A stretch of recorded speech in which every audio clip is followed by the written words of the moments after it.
上帝老贼喝大了，竟跟他的死对头撒旦打了个赌，说无论给约伯降下多大的苦难，约伯都会忠心于他，哪怕是他赖以生存的田地和亲生的儿女，只因约伯是上帝最坚定的信徒。撒旦说他最烦别人吹牛皮了，于是天堂与地狱的赌约就此生效。你说上帝拿自己的信徒做赌注，那这群信徒在他心中到底又算什么呢？按照缔约，恶魔克劳利要摧毁约伯的羊群，但凡是有克劳利的地方，必定会有拉斐尔的出现。Avaunt, foul demon! In the name of the Almighty, I command thee, begone! No.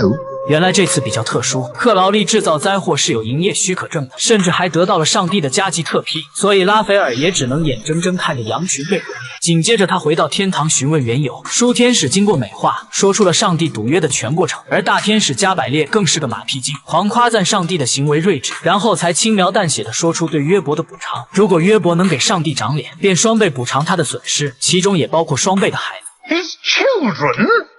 加百列冷漠的表情，仿佛这一切就像删档存档一样轻松。凡间的克劳利想让约伯谴责上帝，这样就没必要杀他的孩子。可即便上帝抛弃了他，约伯依旧没有半点责怪上帝的意思，反倒是认为自己做的不够好，或者是做错了什么才惹得上帝不高兴。为了不让无辜的孩子死掉，拉斐尔希望克劳利可以放过约伯的儿女，但两个不同阵营的小角色又怎么能叫停他们彼此主子的计划呢？克劳利表示，只有尽快得出结论，痛苦的记忆才能过去。拉斐尔没有听出对方的言外之意，还让克劳利看在曾经也是天使的份上，不要再继续下去了。提及往事，瞬间触碰到了克劳利的逆鳞。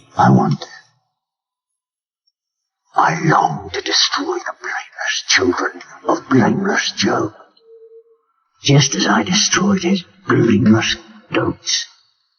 May God forgive you.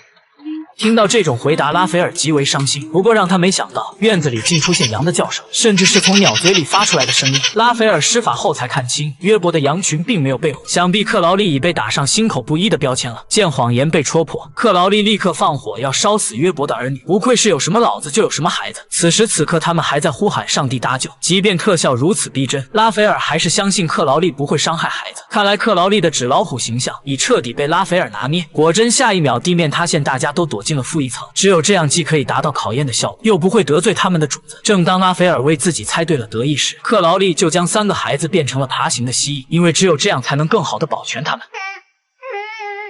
Can I be a blue one? Oh, sure. 眼下只需静静的耐心等待。无聊时，克劳利教拉斐尔尝试人类的食物。起初他还很厌烦，但尝试之后却打开了新世界的大门，一发而不可收拾。直到4000年后的今天，很快上帝就派加百列携众天使来验收，作为通过考验的奖励。加百列会赐给约伯更多的羊群以及7个孩子，可约伯妻子只想要回亲手养大的那3个。If my children are dead, then I will curse God and... Whoa!